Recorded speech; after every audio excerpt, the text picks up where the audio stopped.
बिहार में बेकाबू कोरोना है, लेकिन सियासत कम नहीं है। सामने लोगों के चुनौती यह है कि जिंदगी कैसे बचाई जाए, लेकिन राजनीतिक दलों के सामने जो सबसे बड़ी चुनौती है वो चुनाव बन चुका है। जनता दल यूनाइटेड लगातार चुनावी तैयारी में अपने आप को झोंके हुए है। यूनाइटेड के तमाम नेता जो हैं वो अलग अलग टीमों में विधानसभा वार सम्मेलन कर रहे हैं। अब यह अलग बात है कि जो विधानसभा स्तर के सम्मेलन हो रहे हैं वो वर्चुअल हो रहे हैं। वो एक्टिव मोड में, या कह सकते हैं कि जो मीटिंग का जो पहले का दायरा होता था, या जैसे जिस अंदाज में बैठ के हुआ करती थी जब नेता घूम घूम करके अलग अलग विधानसभा क्षेत्र में जाते थे, वो उस मोड में नहीं हो रहा है। इस बार गूगल मीट और बाकी जो डिजिटल एप्लीकेशन है, जो सोशल मीडिया प्लेटफॉर्म है, उसका इस्तेमाल हो रहा है और दिन भर बैठकों का दौर जो है वो चल रहा है। पार्टी ने यह तय कर दिया है, मतलब जनता दल यूनाइटेड ने यह तय कर दिया है कि मुख्यमंत्री नीतीश कुमार 7 अगस्त को एक वर्चुअल रैली करने वाले हैं। हालांकि वर्चुअल रैली हमने सबसे पहले जो बिहार में देखी थी, वो virtual rally Bharatiya Janata party की तरफ से आयोजित की गई थी, जब केंद्रीय गृह मंत्री अमित शाह ने दिल्ली में बैठ करके बिहार के अंदर बीजेपी नेताओं को, बीजेपी कार्यकर्ताओं को संबोधित किया था और एक नया कीर्तिमान उनकी पार्टी ने बनाया था। लेकिन उस दौर में कोरोना का संक्रमण थोड़ा कम था, तो बाकी दलों को यह लग रहा था कि अब राहत मिल जाएगी कोरोना से, तो हम एक्टिव मोड में जाएंगे और जनता के बीच जाके सीधे संवाद करेंगे। वो हुआ नहीं। मार्च में जो स्थिति थी, अप्रैल में जो हालात थे, वो हालात आज बहुत बिगड़ चुके हैं। जुलाई में आज हम जहाँ खड़े हैं, और आगे जो तमाम संस्थाओं की रिपोर्ट और जो इंस्टीट्यूशंस की रिपोर्ट आ रही हैं, वो इंडिकेट कर रही हैं कि आगे आने वाले समय में हालात और ख़राब होने हैं संक्रमण को लेकर के। तो ऐसे में जो सबसे सेफ जरिया है, जो सबसे सुरक्षित माध्यम है, वो डिजिटल माध्यम है, वर्चुअल माध्यम है। मतलब नेता पटना में बैठते हैं और दिल्ली में बैठते हैं और वहीं से संबोधित करते हैं अपने पार्टी के नेताओं और कार्यकर्ताओं को। तो जनता दल यूनाइटेड ने इसका सिलसिला शुरू किया जब पार्टी के जो राष्ट्रीय महासचिव हैं संगठन के और राज्यसभा सांसद RCP सिंह, वो अपने गांव में 70-73 दिन तक रहे, और वहां से जब आए, लॉकडाउन खत्म हुआ, तो वो आकर के संगठन को एक्टिव करने लगे चुनावी मोड के लिए।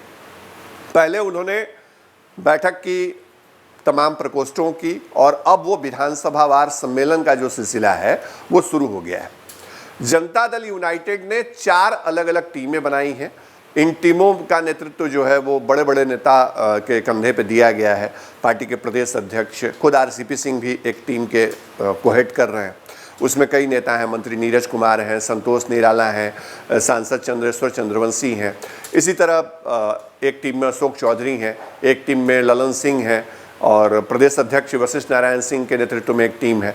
तो ये तमाम टीमें अलग अलग विधानसभा क्षेत्र के नेताओं और कार्यकर्ताओं के साथ वर्चुअल मीटिंग कर रही है, और चुनावी ब्लूप्रिंट पर तो चर्चा हो ही रही है। चुनाव में कौन सा मुद्दा होगा, किन मुद्दों के साथ जाएं, कैसे वोटरों को समझाएं, इस पर तो चर्चा हो रही है, इस पर बात हो रही है। लेकिन इसके साथ साथ जो 7 अगस्त को रैली नीतीश कुमार करने वाले हैं, मुख्यमंत्री और JDU के राष्ट्रीय अध्यक्ष, उसकी तैयारी को लेकर के सबको चार्ज किया जा रहा है। लेकिन जो विधानसभा सम्मेलन के अंदर हमने उसको लगातार देखा है, जो वर्चुअल मीटिंग होती है वो देख सकते हैं, पब्लिक प्लेटफॉर्म पे है। तो हमने फर्स्ट बिहार ने हमने देखा कि मीटिंग्स में बात क्या क्या हो रही है, उसकी अलग अलग खबरें हम लगातार लाते रहते हैं। लेकिन जो सबसे दिलचस्प बात देखने को मिली, जो 2 दिनों में हमने देखा, उसमें कहीं ना कहीं जनता दल यूनाइटेड को चुनावी डर सता रहा है। ये अलग बात है कि विधानसभा चुनाव के लिए पार्टी ने कमर कस ली है, पार्टी एक्टिव है, पार्टी नेताओं को, कार्यकर्ताओं को, पदाधिकारियों को चार्ज कर रही है। लेकिन जो असल चिंता है JDU के नेताओं की, वो चिंता इस बात को लेकर के है कि कहीं उसका जो समर्थक वोटर है, मतदाता है, वो स्लीपिंग मोड में न रह जाए। और ये हम अपनी तरफ से नहीं कर रहे हैं।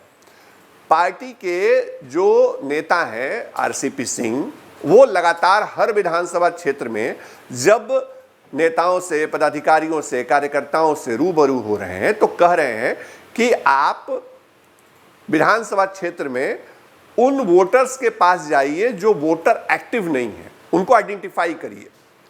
मतलब साफ है कि जो वोटर स्लीपिंग मोड में है, जो एक्टिव नहीं है, उसको अप्रोच करिए। उसको बताइए कि बिहार में चुनाव होने वाला है, आपको सरकार ने क्या क्या काम किया है, नीतीश कुमार ने कैसे बिहार को बदला है। आरसीपी सिंह लगातार ये समझा रहे हैं कि ऐसा नहीं है कि ये वोटर जो स्लीपिंग मोड में चला गया है या जिसकी आशंका है वो वोटर दूसरे को वोट दे देगा, इस बात का डर उनको नहीं है।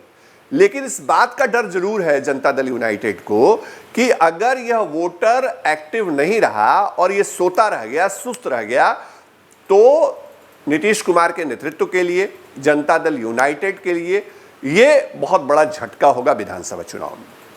और इसीलिए आरसीपी सिंह यह कह रहे हैं कि हम नहीं जा सकते हैं, हम पटना में बैठे हैं, मतलब आरसीपी सिंह और जो बड़े नेता हैं वो पटना में बैठे हैं, वो नहीं जा सकते अभी मतदाताओं के बीच में, लेकिन पंचायत स्तर पे, बूथ स्तर पे, विधानसभा स्तर पे, प्रखंड स्तर पे जो भी वोटर हैं उनके बीच में जो स्थानीय नेता हैं वो जाएं, उनके साथ चाय पिएं। और आरसीपी सिंह उसको समझाते हुए बहुत दिलचस्प तरीके से ये कहते हैं कि पहले जब बड़े नेता जाते थे पटना से या दिल्ली से या कहीं से भी जाएं, जो हेडक्वार्टर है वहाँ से, तो स्थानीय नेताओं को खर्च उठाना पड़ता था। अब तो उनको खर्च भी नहीं उठाना है, मतलब आपको कोई खर्च नहीं उठाना है और जाकर के अपने वोटर्स और मतदाताओं के पास जाकर के चाय पीना है और उन्हीं का पैसा खर्च करा देना है। तो ये एक सस्ता माध्यम भी है लोगों से संवाद करने का, कनेक्ट करने का। दरअसल असल चिंता क्या है, इस बात को समझिए। बिहार में पिछले 1.5 दशक से नीतीश कुमार कुर्सी पर है सत्ता के, जनता दल यूनाइटेड सत्ता में है, भले वो एनडीए के साथ रहे हों, बीच के पीरियड में महागठबंधन के साथ रहे हों, आरजेडी के साथ, लेकिन सरकार जो है वो एक छोटा सा टेन्योर जिसमें जीतन राम मांझी को खुद मुख्यमंत्री बना दिया नीतीश कुमार ने, उसको छोड़ दीजिए तो बाकी समय 15 साल का जो शासनकाल है बिहार में वो नीतीश कुमार के नाम रहा है।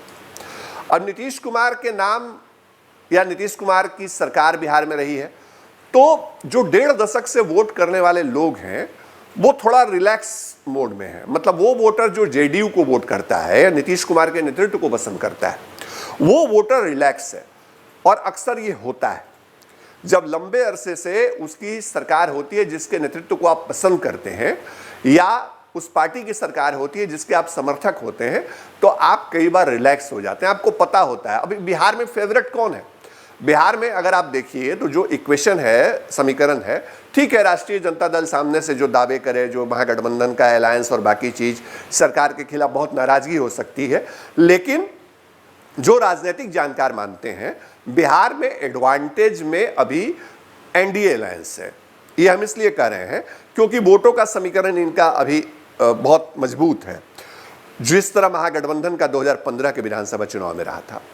तो नीतीश कुमार के नेतृत्व को लेकर के उनका जो वोटर है, जो पिछले 1.5 दशक से उनको वोट करते आया है, उसको ये लगता है कि सरकार जेडीयू की बनने वाली है, सरकार एनडीए की बनने वाली है, सरकार नीतीश कुमार की बनने वाली है। तो जब किसी वोटर को यह बात लग जाती है तो वो रिलैक्स हो जाता है, वो स्लीपिंग मोड में चला जाता है। और ये स्लीपिंग मोड बेहद खतरनाक है। आरसीपी सिंह कोई जोखिम नहीं लेना चाहते हैं। जेडीयू के नेता या जेडीयू का नेतृत्व इस मामले में कोई कोताही नहीं बरतना चाहता है। मकसद साफ है कि आप उस स्लीपिंग मोड में गए अपने वोटर्स को एक्टिवेट रखिए, चार्ज रखिए, कम्युनिकेट करिए, उनसे बात करिए, क्योंकि अगर वो सुस्त हो गया और वो वोटिंग में जो संक्रमण का दौर है, जो कोरोना काल है, इसके बीच अगर वो नहीं जा रहा है बूथ तक, तो इसका खामियाजा किसको उठाना पड़ेगा? जाहिर तौर पे जनता दल यूनाइटेड को उठाना पड़ेगा, एनडीए को उठाना पड़ेगा, नीतीश कुमार को उठाना पड़ेगा। तो आरसीपी सिंह यही समझा रहे हैं और यही जनता दल यूनाइटेड का सबसे बड़ा डर है। मतलब पार्टी के स्तर पर, पदाधिकारी के स्तर पर, संगठन के स्तर पर आरसीपी सिंह ने जो काम किया है इसको लेकर के वो संतुष्टि दिखा रहे हैं, जता रहे हैं। और ये वाकई एक हकीकत है कि जनता दल यूनाइटेड का जो संगठन था वो पिछले 2-3-4 साल पहले तक अगर आप बात करिए, जब आरसीपी सिंह एक्टिव नहीं हुआ करते थे संगठन में, तो वो कागजी संगठन था, हम भी देखते थे। और ये हकीकत है, इसको कबूलने में या इसको कहने में कोई संदेह नहीं है, संकोच नहीं है कि सारी की चीजें कागज पे होती थी। मतलब एक फिक्स प्रोफार्मा था कि जिला अध्यक्ष ये बन जाएंगे, वो रिपीटेशन होता था। हमने देखा 3-4 लोग ही जिले में होते थे जो लगातार बनते थे। लेकिन अब जो है रिप्रेजेंटेशन बदला है संगठन में, और ये सब कुछ आरसीपी सिंह ने बहुत काम किया है संगठन पे, ये हकीकत है। आज के समय में संगठन में नीतीश कुमार चूंकि नेतृत्व उनका है, उसके बाद अगर सबसे मजबूत कोई आदमी है तो आरसीपी सिंह है, उनकी चलती है, ये बात सबको पता है। तो आरसीपी सिंह की चलती है संगठन में, ये बात सबको पता है, और इसीलिए हम ये कह रहे हैं कि आरसीपी सिंह को डर सता रहा है, जेडीयू को यह डर सता रहा है कि जनता दल यूनाइटेड को कहीं स्लीपिंग वोटर्स का खामियाजा न उठाना पड़े। तो आरसीपी सिंह का जो डर है वो बेवजह नहीं है। जनता दल यूनाइटेड की चिंता बेमतलब नहीं है। उनको यह लग रहा है कि अगर ऐसा हुआ कि कोरोना संक्रमण के दौर में उनके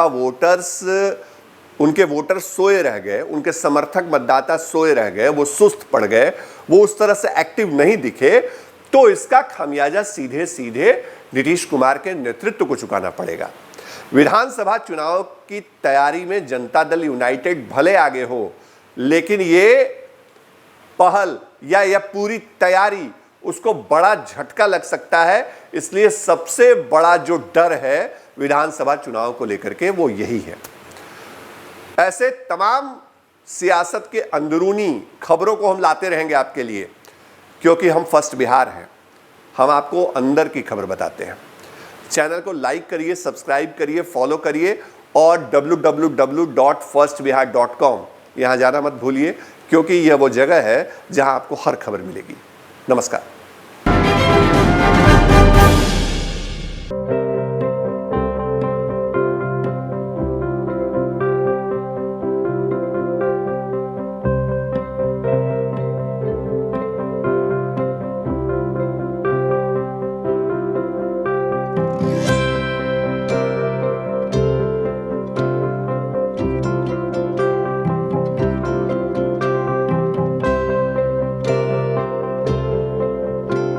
एक जिंदगी बचाने वाले को हीरो कहते हैं और 1000 जिंदगी बचाने वाले को health care worker. Our heart never hardens, our temper never tires. Our touch never hurts. We value what we do.